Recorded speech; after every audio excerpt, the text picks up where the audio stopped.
EMEA team. So as I said, I'm based in the UK, in Bournemouth. But I do enjoy my little trips, my virtual trips to Asia, because I spend a lot of time there visiting different countries. I have a brother that lives in Singapore, and I have another brother that lives in Thailand. So I've been out there many, many times, and to the region as a whole. And I've been an English language teacher since the early 2000s. I think this is actually my 20th year as working as a teacher trainer, academic director. That's a little bit about me. In terms of housekeeping for today, I think everyone has already clicked on it to make sure that they are messaging everybody in the chat rather than just hosts and panelists, which we're going to use a lot during the session, okay? Word of warning, it's going to be highly interactive from that perspective. But if you do have any very specific questions, please do use the Q&A function, which will be monitored throughout the session. Julie and Andrew will be keeping an eye on that, and I will answer any questions at the end as well. And also just to sort of note at this point, the session is being recorded. So if for whatever reason you have to leave early, don't worry, you will get a copy of, or a link to the recording and a copy of the certificate, which will be sent to you for 3 business days after the session, okay? So hopefully by the end of the week. So let's make a start. Integrating Oracy into the English language classroom. So what are we going to cover in this session? Well, the first thing I want to talk about is what exactly is Oracy, because for many people, this is a term that they're not familiar with. They even question, is it a real word? I was talking about it recently at a conference in Denmark, and they're like, it's not a real word, you've made it up. Well, it is a real thing, and we'll talk about what it is. We'll then look at why. Why should we be having a focus on this particular skill? And then the bulk of the session will be looking at how we can integrate it into our language classes. Specifically here, there's going to be lots and lots of teaching ideas, practical ideas that you can use in your classroom. And I should say also at this point, all of the examples from today's webinar come from National Geographic Learning's 7-level Young Learner title, Look. And I'll give you a link to that later on in the session. But before we do any of that, I've got a more general question I would like you to answer for me in the chat box about what is the goal of 21st century education. So as teachers, we have our particular subject that we teach. So in our case, we are English language teachers, but there are maths teachers, science teachers, history teachers, social studies teachers, and they all teach particular subjects, which is fine, which is great, that's their job. But our job is bigger than that. We have other things that we need to develop within our students, just beyond the subject that we are teaching. So with that in mind, how would you maybe define your role as educators? What is the purpose of 21st century education? Because yes, we're teaching a subject, but it's more than that, or at least I believe it's more than that. We need to look at the bigger picture. What are we trying to achieve for our learners? Let me know any thoughts, ideas you have on that question in the chat box. Okay, thank you, Edward. Yeah, to shape their characters. Viva's gone for the 4 C's of communication, collaboration, critical thinking, and creativity. 4 R's, 3 C's. Thank you, Charmaine. Good.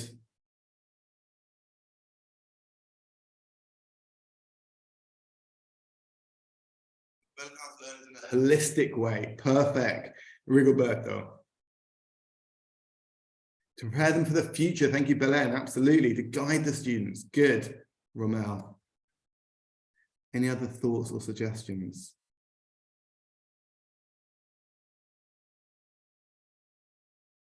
Global citizenship. Thank you. Absolutely. And I think those last 3 are the kind of really getting with the crux of the matter, right? For me, it's about giving them the skills, the abilities, the knowledge, and also the values that they need to develop in order to succeed in learning, work, and life in the information age. So it's not just getting them through school, it's preparing them for life beyond school, for university, for their real life, for careers, right? And I guess the question that comes from this, therefore, is then, well, what skills, what abilities, what knowledge is it that they need to be successful, to be future ready? So, of course, there's many, many different answers to these questions, depending on your views and opinions. But some recent research by the team at National Geographic Learning looked at the top 12 future-ready skills. Now, we've called them future-ready skills. You might call them global skills. You might call them 21st century skills. But they are those soft skills that students need in the classroom and beyond. So let's have a quick brainstorm together, okay, about what we think these 12 future-ready skills might be. But just to help you on your way, I'm going to share a few with you there. So adaptability, decision-making, active learning. What else might we add to that list, do you think? And what might be number one? Exactly. So we mentioned this in a webinar with our colleague Sean last month, and Andrew mentioned it as well. Definitely, Janssen and Rigoberto, critical thinking is on the list. It's not number one, but it's on the list. Collaboration is on the list. Social emotional learning is on the list. Teamwork, collaboration, yeah, on the list. Metacognition, so cognitive skills, critical thinking, but also the other 4C, creative thinking, innovation, problem solving. Thank you, Troy. New literacies, so digital literacies, visual literacies. Good, Charmaine.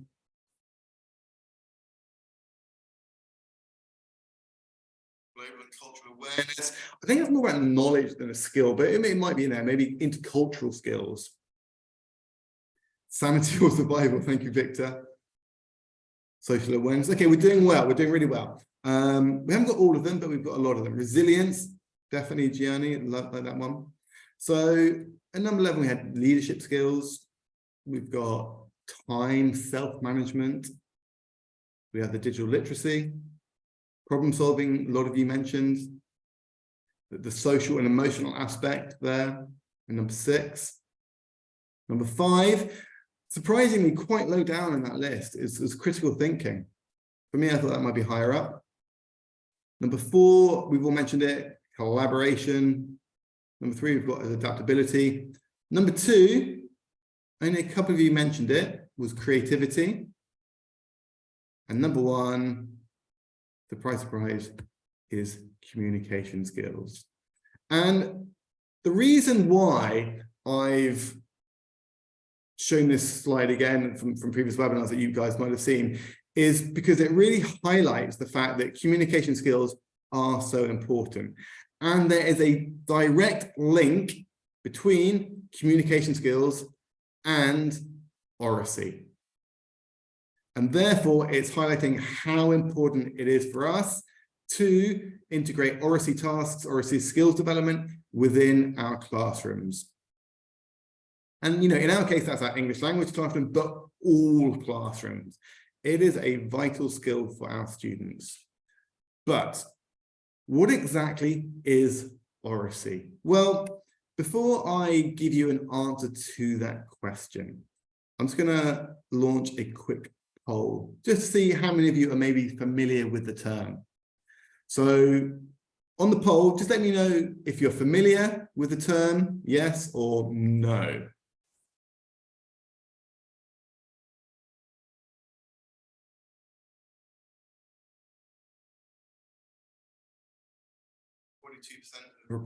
Responded.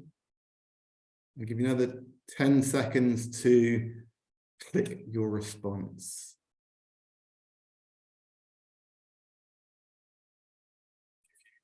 It's in the chat box. Thank you, Eileen and Andrew. Okay, literacy rather than Oracy.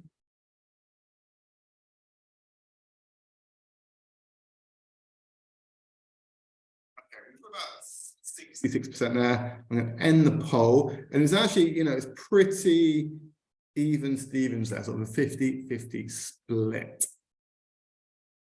Okay, so let's give you guys a definition. And a lot of you sort of talking about literacy to reading and writing, which I think I understand what you mean by that, Jeanette. But it's really about the communication skills of listening and speaking. But it's not just listening and speaking. It's far more nuanced than that. So here is the definition I've chosen, taken from an article called The Development of Oracy Skills in School-Aged Learners. And it's this: it's the skill of communicating confidently in a variety of situations. So the key thing there being confidently. So that might be giving presentations in front of an audience, to successfully participating in group discussions and collaborative skills or collaborative activities.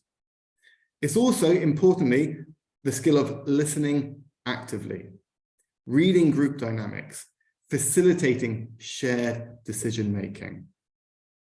So yeah, oracy is to speaking what numeracy is to mathematics, or what literacy is to reading and writing.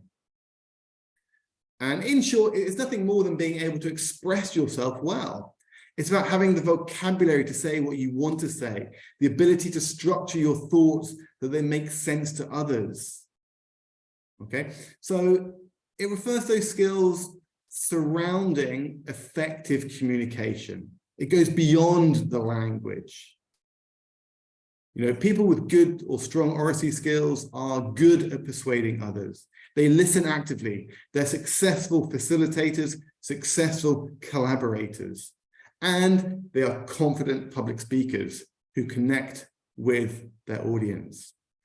And unsurprisingly, people with these strong oracy skills are natural leaders. But like I say, you know, oracy is more nuanced than just listening and speaking. And there's a really nice framework that's been produced by an organization called Voice 21 alongside Cambridge. And here we have the framework broken into 4 parts: the physical aspect, linguistic aspect, cognitive aspect, and importantly, the social and emotional aspect. And this framework has been developed by drawing on available resources, research, and in consultation with lots of different experts in the field. And it's been designed to help school leaders, teachers, and pupils understand what it means to be successful in discussions, communication, presentations.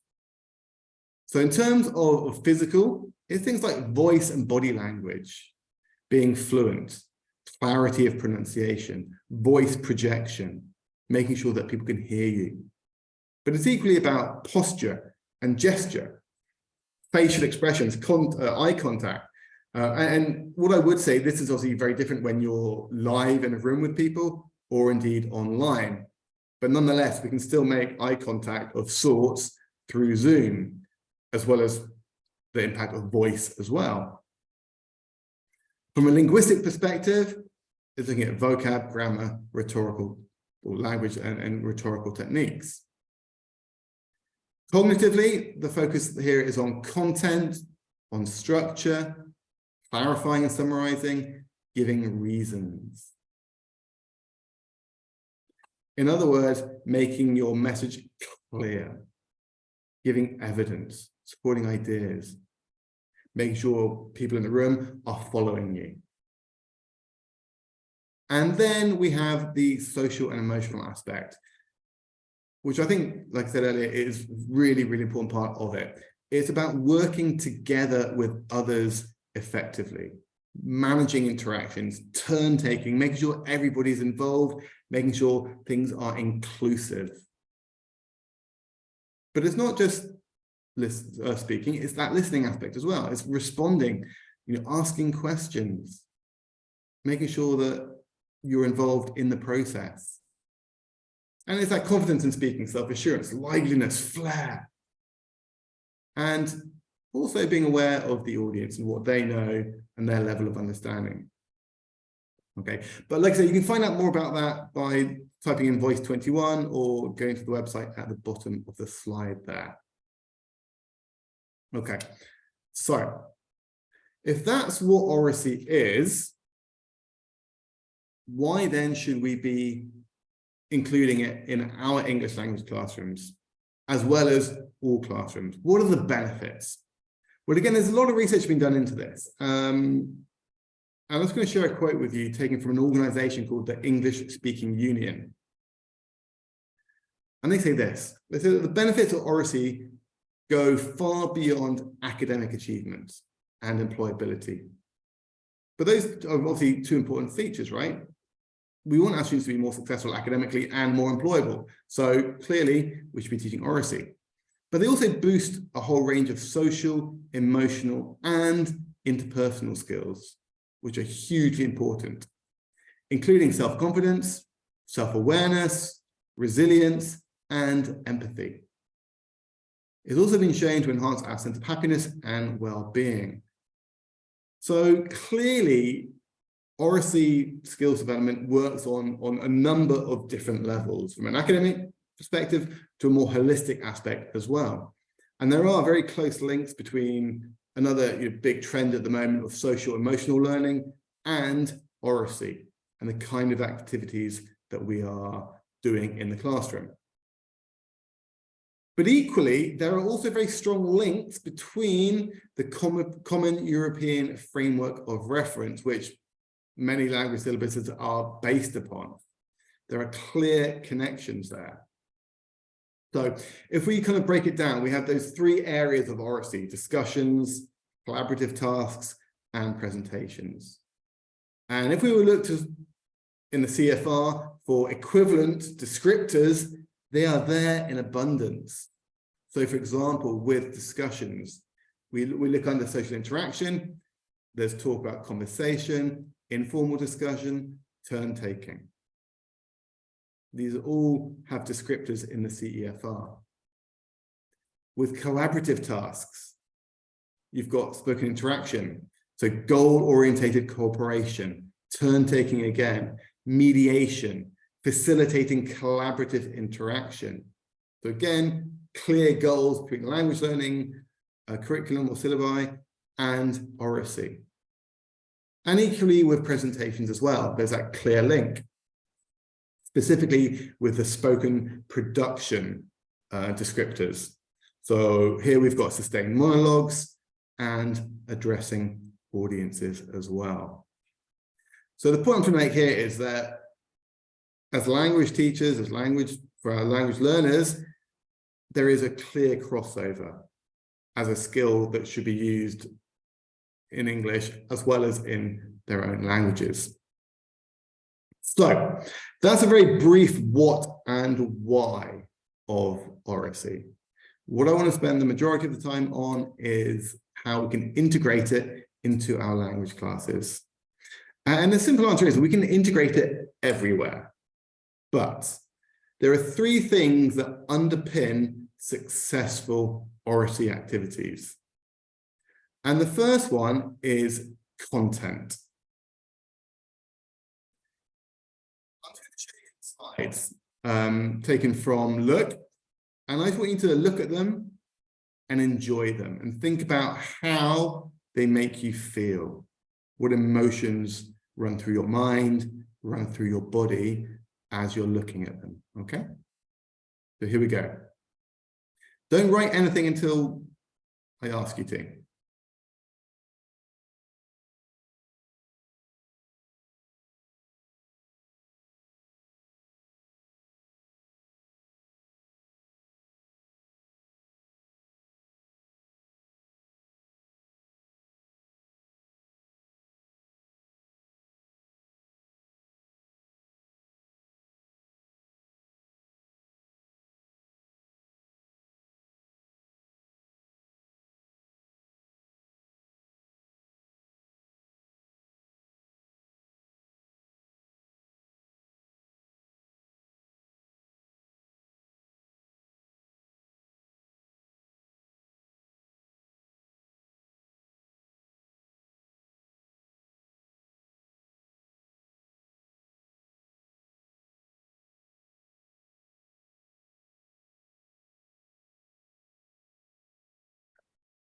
very quickly in the chat box, how did those images, how did those articles, how did those lessons make you feel?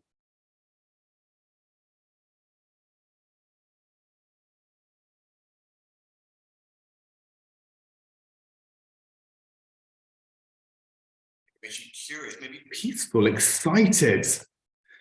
Definitely. What else? How about the rest of you? Maybe a little bit scared, interested. I'm interested in why you're scared, there's one. You want to learn more, you're amazed. Exactly. So all very positive things that make you curious.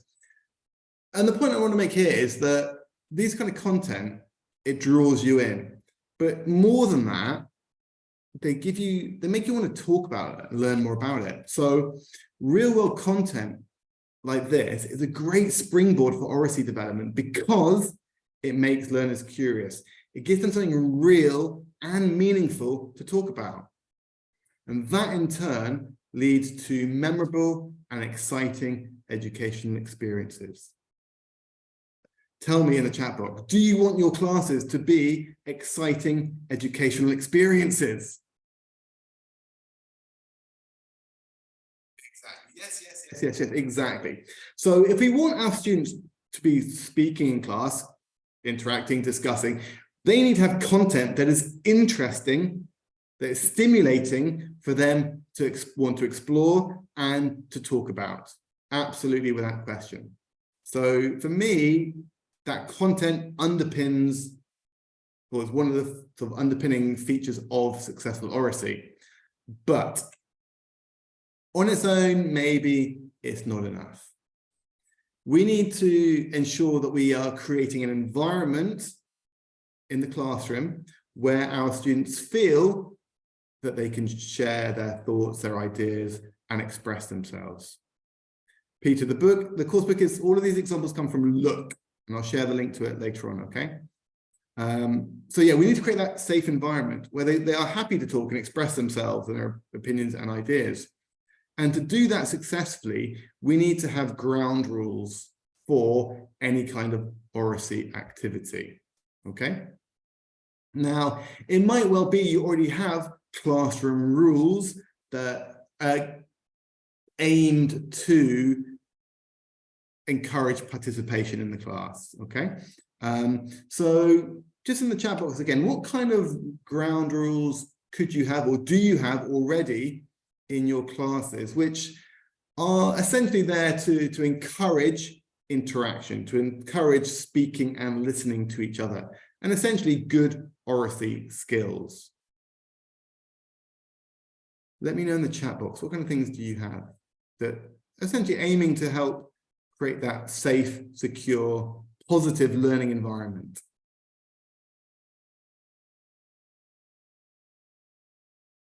Okay, group sharing, thank you, Victor. Yeah. Okay, giving reaction to shared interest. Yeah, don't just sit there silently. React, ask questions, circle time, sharing time. Perfect, Andrew. Yeah.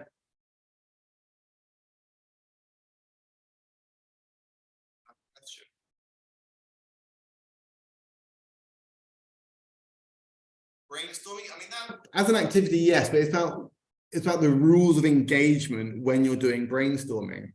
You know, do you say to somebody, that's a rubbish idea? No, you don't. Or do you dominate? No, you get everybody involved and you don't talk over people. There are no mistakes. Good.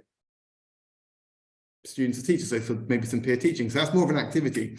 But what I was after was things like this, right? So here's some ground rules for lower primary. We listen to everyone. We're patient. We take turns. We're kind to everyone. We ask the shy, the quiet students to join in our group work. We share our ideas. We speak up so everyone can hear. We don't shout or speak loudly. We don't interrupt. We pay attention. We ask questions if we don't understand. I love that, Andrew. Be safe, be cool, use English, right? So that's for lower primary, and for some maybe sort of slightly older students of middle or upper primary. So here we're looking sort of 9, 10, 11, 12-year-olds. We can expand on that a little bit. We listen carefully to others. We encourage other students to participate by asking questions. We participate by agreeing or disagreeing, sharing ideas and giving our opinions. We do not interrupt or speak over someone. We ask questions to understand better. We give positive feedback. We don't criticize mistakes. It's the communicative function we're looking at here. We make group decisions after we hear everyone talk. Okay, so these go beyond just those general classroom rules. They are very specific to discussion activities, collaborative tasks, where we want everyone to be contributing. And that helps to create a more inclusive classroom environment. So those are, some rules some ground rules for collaborative work or discussion works, but the same also applies to presentations as well. So if we're giving presentations for the presenter, make sure you speak clearly. Don't speak too fast. Stand up straight, make eye contact. Organize your presentation appropriately. Practice it. But equally for the audience, because they have to listen, we listen carefully again. We don't talk during the presentation. We tell the speaker if we cannot hear them. We show interest by asking questions, and so on, right? And these are just some examples you could have. There are, of course, others you could add in depending on your classes and maybe how you think you need to support them as well. But by doing that, we are essentially setting or creating the environment on which they can interact on a safe basis without fear of any reprisal, of being included in the work. So that's two sort of foundational aspects we need to think about when doing Oracy. The third one is also highly important, and that is making sure that we provide them with a helping hand, that we give them the support, we give them the language that they need to engage in successful Oracy. So we can do that by using language frames. Okay, so this is essentially giving them the relevant functional language to provide essentially a holding hand for the students. Okay, so briefly, what are our language frames? I'm sure you're familiar with them. They are essentially a research-based method for assisting language learners, maybe students with disabilities, learners who may struggle with written or verbal expression. And by providing those to our learners, we give them a foothold into the conversation, the discussion, the collaborative work, and a structure. And by doing that, we are helping them to build those internal templates. It's language that they're using again and again and again. Exactly, Andrew. It is a different type of scaffolding in the conversation, giving them the tools to be included. And it might be a fill-in-the-blank type format that's designed to ask or answer questions verbally or indeed in writing as well. But essentially, it's giving them language which they can use, which they know is correct. And it is scaffolded support for conversation. And by providing these to our students, it allows them to have conversations, discussions with their classmates without having that pressure that they will make a mistake or they will offend someone with what they're saying. And as such, they're a great support, a great tool for English language learners to feel free to talk, to agree, to disagree, to express their opinions to one another, okay? And it encourages everybody to contribute. So, for example, these kind of expressions are great expressions for Oracy. Think, how about you? Asking questions, can you explain that again? I'm not sure I understand, can you say it again? I think, I believe, in my opinion. That's a great idea, responding, being positive. Exactly, definitely. Also interrupting politely. Can I stop you for a second? And these are the kind of classroom language statements I would have around my classroom. Typically at the front of the room so everyone can see sort of around the board. So they are constantly on view for students to use as a reminder. I might also have them on a sheet which students are given, it will just depend. If we're talking about presentation skills, same again here, classroom language for presentations. Thanks for coming. I'm going to talk about, first of all. Secondly, to sum up, are there any questions? And of course, the level of language in these language frames, these cue cards, will very much depend on the level of your students, the age of your students. So they are completely flexible in that respect. These are just some ideas I'm giving you on what you might want to have on your card. But of course, you will monitor it depending on your particular class. So once we've got those three foundational blocks in place, so great content to talk about, the ground rules to provide confidence to speak, and also the language cards or the language frames, again, to support and give your students confidence. Now we can start looking at actual activities that develop these skills. So, Oracy building activities. We're going to look at a number here. And the first one I want to share with you is one that I use a lot. And I talk about a lot because I think it's so flexible. And you may be familiar with it. It's called I see, I think, I wonder. And the reason that this works is because it's just a very simple activity. I can see certain things, starting off lower order thinking skills, remembering, understanding. But then the I think step comes into, well, giving an opinion. Or I think they are doing this. I think they are doing that. That's a good idea. I hadn't thought about that.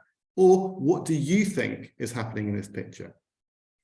And then moving on to I wonder. Again, higher order thinking skills, asking questions. What do you wonder about this photo? How about you? Well, I wonder, etc. Whatever it is they're thinking, right? Or wondering. So really quickly in the chat box, tell me what you think is happening in this picture. Tell me what you're wondering about this picture. So you can see two people dressed as pandas with a TV aerial and a mobile phone in a jungle. Okay, thank you, Charmaine. I think they're tracking pandas. Good. Potentially. I think they're pandas looking for a signal. Thank you, Keisha. I think that they are, maybe they're panda hunters. Okay. I wonder why they are wearing, exactly, Charmaine. I wonder why they're dressed as pandas, right? You know, they've even got little panda ears, panda eyes. But why? Why are they dressed as pandas? Why are they holding a massive aerial? I wonder how long they've been looking for the pandas. You think they're feeling silly inside the costume? I wonder if those panda costumes are comfortable. Or I wonder if not only do they look like pandas, I wonder if they smell like pandas as well, for example. And the reason I like this activity so much is that there is no right answer, there is no wrong answer. In fact, that's true for pretty much all Oracy activities. And once you take away that fear of giving a wrong answer from a student, they're more likely, they're more relaxed about sharing their views and their ideas. Because I know from experience, if you ask a question to the class, about a grammar question, a vocabulary question, where there's a definite right or wrong answer, some people will put their hands up, but many don't, because they are scared. There's a fear of making a mistake, of giving the wrong answer. And that prevents people from interacting, sharing ideas. These kind of activities, there isn't a right or wrong answer necessarily. It's just what you think. Therefore, students are more likely to express themselves. And again, you know, we can, of course, support them with language frames. Always think, what language frames do they need for this? So in this picture, I can see, I think, I wonder, who, what, where, how, whatever. What do you think? What do you wonder? How about you? Yeah, I agree with you. Joanne. Me too. Possibly, maybe. Why do you think that X, Y, Z? Is there anything else? Have you got any other ideas? So giving them language to respond to other people's ideas, giving them language to shape their ideas, but also giving them language for turn taking, to respond. Okay.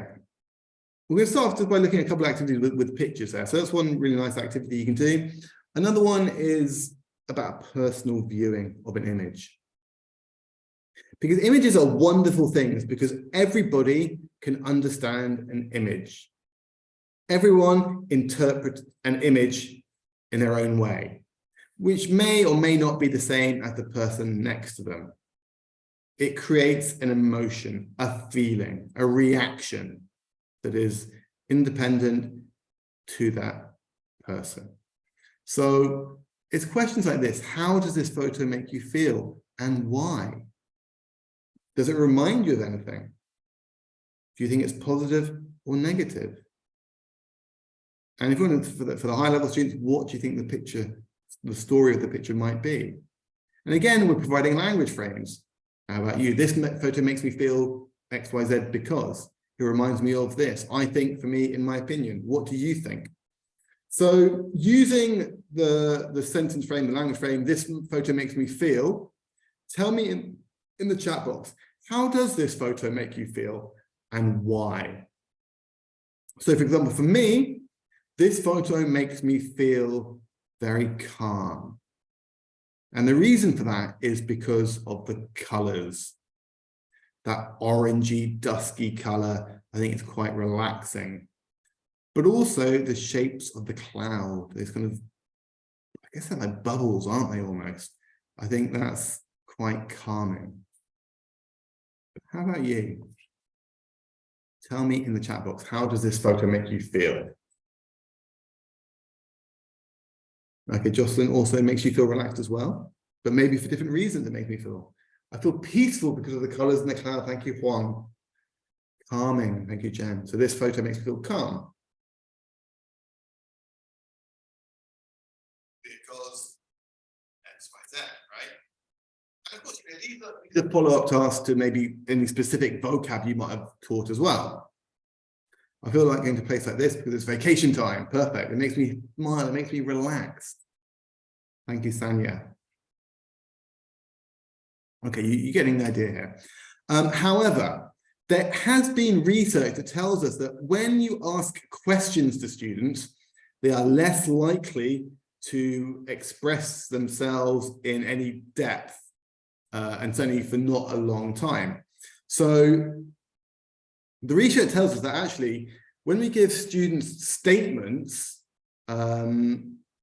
students are more, they generate more imaginative and longer responses from students than questions do on the same topic. So it's giving them statements to respond to rather than asking them to respond to or answer a question. And so this idea of talking points is an activity for practicing exploratory talk. And essentially what they're thought-provoking statements which encourage students to talk to one another about the topic or the photograph or whatever it might be, sharing what they know and what they understand, and maybe what they don't know and what they're unsure of. But the point here is they are not questions. So, for example, these are some statements you might give. So, this photo makes me feel scared or nervous. I think this is a well-paid job. This is the job I would like to do. This man must enjoy his job. So these are the statements, but the overall question is, do you agree or disagree with these ideas? Or maybe you're unsure. But importantly, why? For what reasons? So this photo makes me feel scared, nervous. No, I don't feel these emotions. I disagree with this because X, Y, Z. I think this is a well-paid job. I agree with this because this is a job I would like to do. Well, no, this is not a job I would like to do because And again, we provide those language frames for our students. This man must enjoy his job. I'm not sure about this one because maybe he has to do it. Maybe he hasn't got a choice. We don't know. But why might he enjoy it? Well, he might enjoy a job because to do this kind of job, you have to enjoy it. You don't do this job if you don't like it, right? No. Now, of course, we can't have a discussion now like we would do in class, but I'm just going to do it as a quick poll for you because I'm intrigued to know what your thoughts are. So have a look at the quick poll there. Just very simply, yes, no. I should have put unsure in there as well. I apologize, but you've got yes or a no for these different questions. I'll give you a couple of moments to complete that.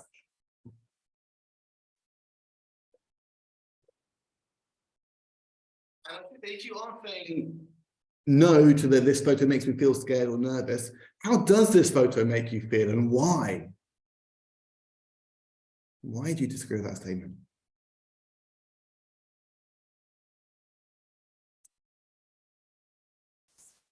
Do you agree that it does make you feel nervous or scared? Most of you think it's a well-paid job. Not many of you would like to do this job. And most, quite an even split on whether you think he enjoys it or not. But essentially what we're doing here, we're creating a platform for debate and for expressing our thoughts, our responses to the statements. But notice it's all about what you think. It's very much personalized. Again, it creates that connection to the learners. I'm just going to share the poll with you just so you can see. So yeah, like I said, most of you feel scared or nervous. Most of you think it's a well-paid job. Most of you wouldn't do the job. And a small majority, well, yeah, most of you again think you must enjoy a job. Okay, perfect. Thank you for that. But of course, in class, you're then creating that discussion from it. Another activity you could do, which again increases communication, Oracy skills, is an activity called any kind of categorizing or ranking task. Now, this works on a number of different levels.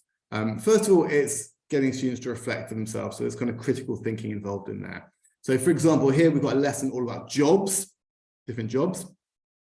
So builder, doctor, farmer, football player, taxi driver.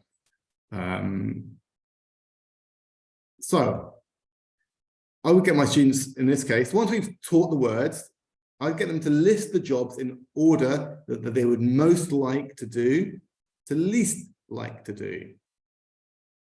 Okay. Now, is every single student going to put the same job at the top and the same job in the same orders?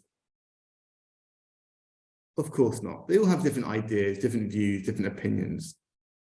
And so they do that on their own initially, and then they compare their answers. And they explain why they would most like to do the job. So for me, I would most like to be a doctor because, how about you? What did you put as the job you'd most like to do? For example, the job I'd least like to do is to be a taxi driver because, what about you? How about you? What do you think? And then you can repeat that process with different questions. So, or statements at least, list the jobs from most important to least important in the society. So you might say, well, number one is definitely the doctor. Or, no, I disagree. I think number one should be the farmer, for example. So it's giving students a practical, essentially meaningful reason to use the vocabulary rather than just writing mundane sentences or just drilling the vocabulary. Try to get them using it. And of course, you provide language frames for all of this to help them to do that. You might then do, list the jobs from best paid to worst paid. Again, that order will be different. Because maybe we've agreed that farmers are the most important jobs, but you might think, well, they're one of the worst paid. Is that right? I would argue not. But again, yeah, those language frames support that process. And you can, of course, manage that depending on the level of your students. I put X at the top because I chose this one because what do you think? I agree, but that with that, but not with this. Oh, really? That's a good point. So it's providing the conditions, the activities to get students working together. Okay, let's have a look more specifically at how we can integrate Oracy with reading lessons. And the first task I want to talk to you about is very much a collaborative activity. It is essentially kind of brainstorming to an extent, but it's working together to negotiate meaning. And it might involve some kind of leadership, but it definitely involves listening to each other, respecting each other's opinions and views, turn taking, all those key discussion skills. And it's called word splash. And it's very, very simple. You essentially you have your reading article in the book, and you take out some keywords from that reading article, and you put them on the board. You pre-teach them as necessary. Of course, these words will depend very much on the level of your students, the age of your students. And you say to them, okay, all of these words link to, or from the story, what do you think the story is about? What's the article about? And they work together. Well, I think it's going to be about this because X, Y, Z. How about you? Yeah, I'm not sure. But it's collaborative, it's communicative. Tell me in the chat box, what do you think the story is going to be about based on these words? Be as creative as you like. So, going back to those original skills we talked about, this involves critical thinking as well. It involves creativity. It involves leadership within a group to sort of lead the group, right? Maybe it's like visiting the zoo. Good, Ruby Lynn. Good idea.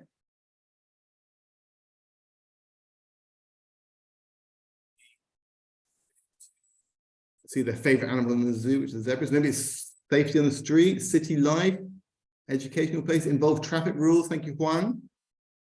Okay, maybe it's about crossing the road to school. Educational tours, maybe. Okay, lots of good ideas, but I mean, we can't replicate it in a webinar, but in class, they're there working together, what they think it's going to be about. And you elicit those ideas. And when you elicit those ideas, of course, the students have to express themselves clearly, with clarity, with the right volume. So again, developing those skills. This is the article. I'm going to zoom in for it. You're not going to read it, but it's all about the zebras of La Paz, and it's all about road safety.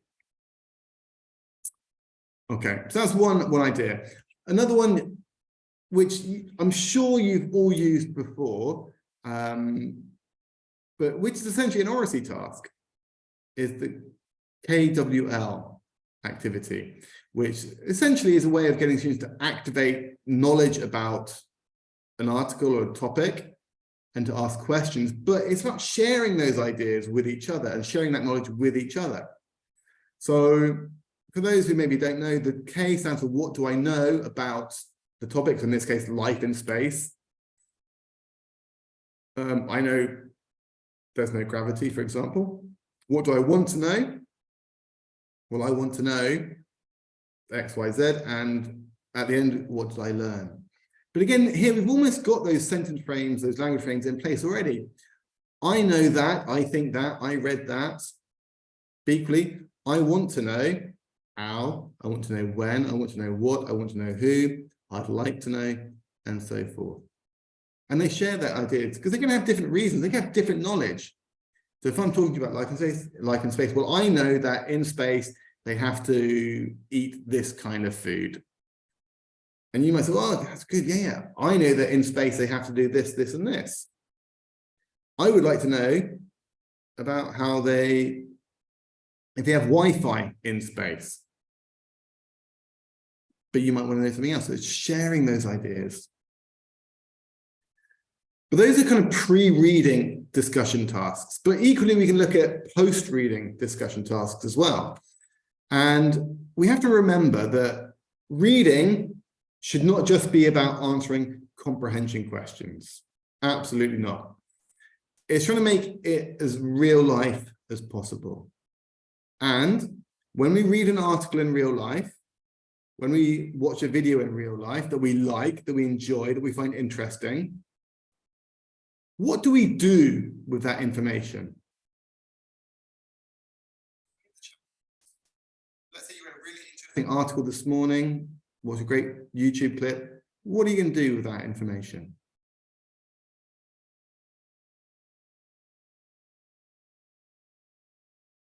Chances are you're going to talk about it with your friends. You're going to share it, right? And so we want to try to replicate that in class if possible.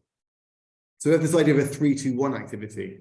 So we've read the article, tell the person next to you 3 things that you found interesting or surprising or shocking. 2 things I'm going to tell my parents about. And I like this one because whenever I ask my kids when they come home from school, what did you learn at school today? They're like, I don't know, I forgot. So this way we're kind of really prompting them to think about what they might share with their families. They tell each other in class as well. And one thing that I would like to know more about. So it's trying to create those conditions for real life conversation and discussion as much as possible. And again, we have those language frames to help support them. Okay, so in this case, I found this interesting because, oh, me too, I agree, that was interesting, etc., etc. But it's beyond just using that for discussion activities. We can actually also incorporate collaborative work and projects into that as well, as using the readings or the topics as a springboard for follow-up work. So there's real evidence here. You know, studies have shown that when learners work in groups, it leads to improved achievement, retention of learning, and social relationships, as well as increasing intrinsic motivation.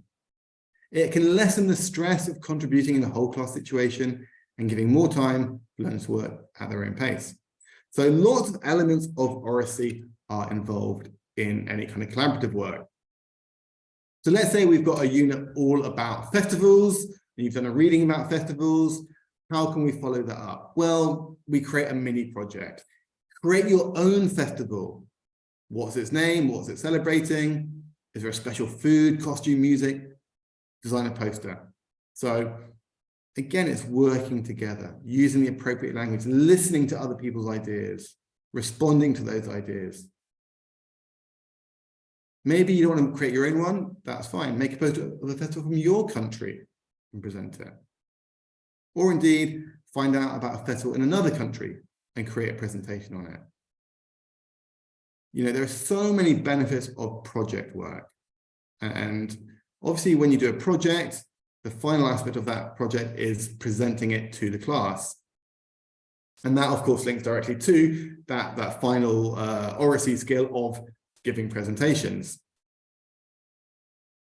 Now, that presentation might be individual. It might be within a group as well.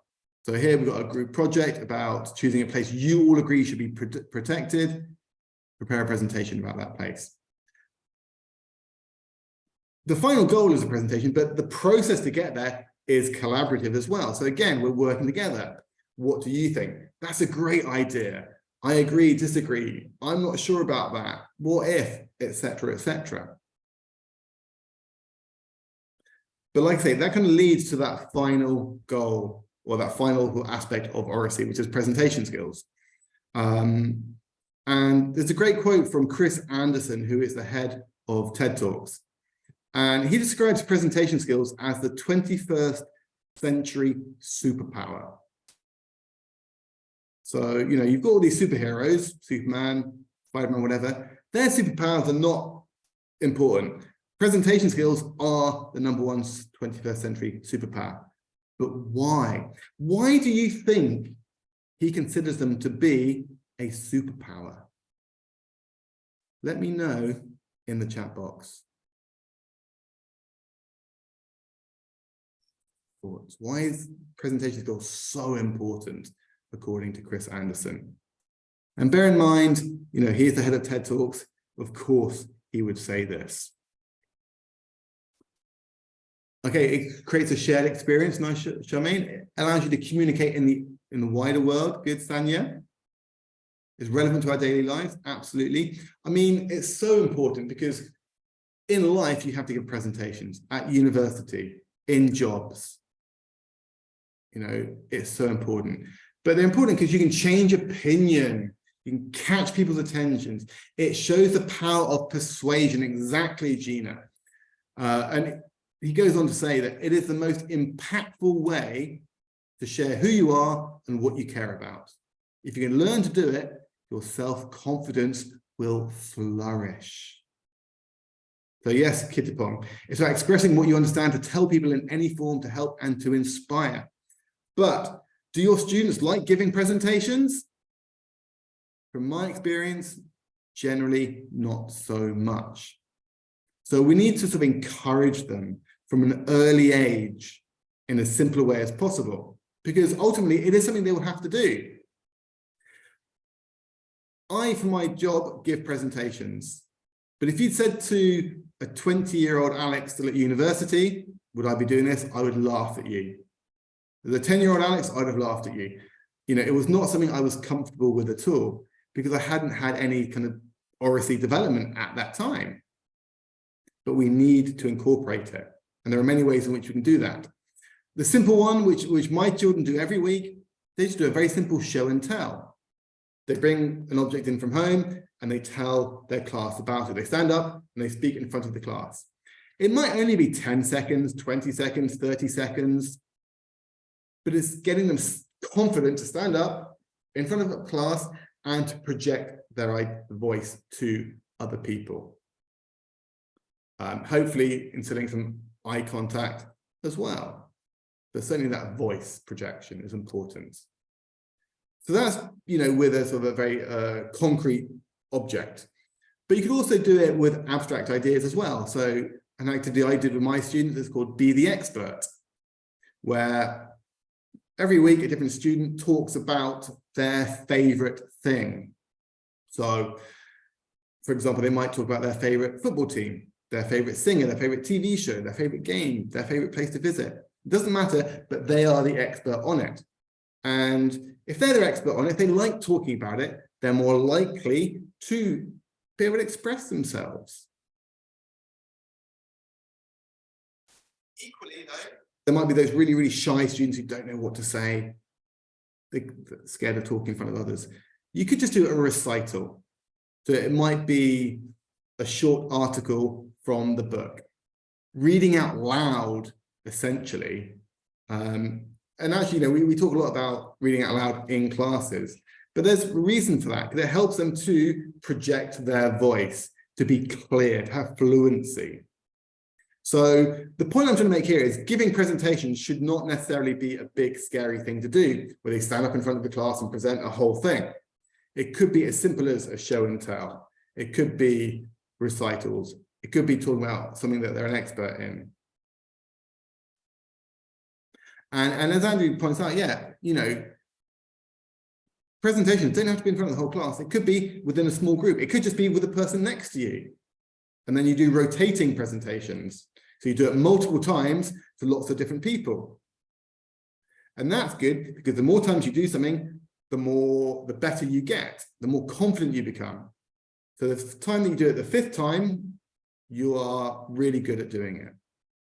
So repetition as well is a really good thing for developing those skills. And I'm not saying that happens overnight. Of course it doesn't. It takes an extended period of time.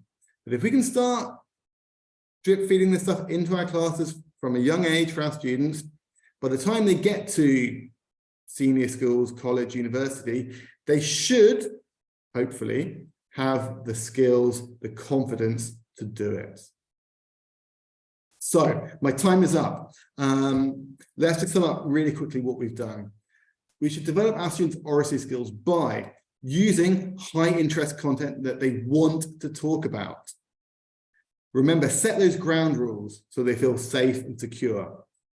And use language cue cards, language frames cue cards to give them that springboard for confident communication.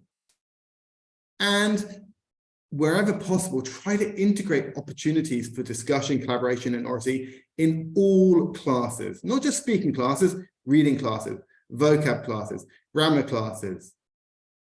Try to incorporate it wherever you can. So I'm going to leave you with a quote from the Voice 21 organization, which I think sums it up really nicely. In school, Oracy is a powerful tool for learning. By teaching students to become effective speakers and listeners, we empower them to better understand themselves, each other, and the world around them. It is also a route to social mobility, empowering all students, not just some, to find their voice to succeed in school and life. So if there's one thing you take away from today, take that final message away with you. It is so important to include in your lessons. So thank you so much for your time. It's been lovely speaking to you all. Thank you for all the comments and all the questions in the chat box. I do want to reiterate, though, that all of the activities, all the examples today came from National Geographic Learning's 7-level series for young learners. Look, you can scan the QR code that will take you to the website for that, although I think that Julie or Andrew might pop it in the chat box as well. And also to add that you will be receiving a link to the recording along with the certificate tomorrow. So check your email tomorrow where you'll get the recording and the certificate. Also, in addition, you know, obviously you're here today for a National Geographic Learning webinar, but connect with us on other platforms as well. Become a fan, follow us. We've got the Facebook page, LTNGO Asia, and the other links there as well. Okay. But if there, I think we've got time for a couple of questions. If there are any questions, I think maybe not in the Q&A box. Alex, there were a couple of quick questions. One was, could you go back to the LATS slide, which was about 8 or 9 minutes ago? Someone wanted to see that. And then someone also said, how can we provide language frames when students cannot read English? I know you were referencing them as being on a board, perhaps. Yeah, absolutely. I mean, yes, it is of course possible, but you can teach them, right, as particular frames. But I guess realistically, we're looking here at having those frames when they do have that capability to read. But that's not to say that you can't teach through drilling set phrases. But of course, it's going to be much reduced in complexity in that respect. But no, it's a really fair point. But essentially, just by giving them chunks of language that they could use in that respect. Yeah, the slide someone was looking for, they said in the 3-2-1 slide. Sorry, I'm not sure which one that was exactly. That's way back. Ooh, there we go. There we go. And I should say with the 3-2-1, that can change. You can switch those things around. You can add things in. Maybe it's 2 words that I learned in this lesson, or one thing that I would like to double check or fact check, for example. So there's absolute flexibility in what you can do with those 3-2-1 activities, but they're the ones I thought I'd generally stick with. Okay. Was there anything else, Andrew, do you think? I think that was it, Alex. I think you got them all. Well done. Okay, I'm just going to go back to the kind of information slides as well. So again, once again, all those examples came from Look. You can scan the QR code, and again, you'll get your links to recordings and certificates tomorrow. But thank you so much for sticking with me. I apologize for running over by 5 minutes. It's a very bad habit that I have, so I apologize for that. Have a lovely rest of your evenings. It's 12 o'clock here in the UK, so I've got the rest of the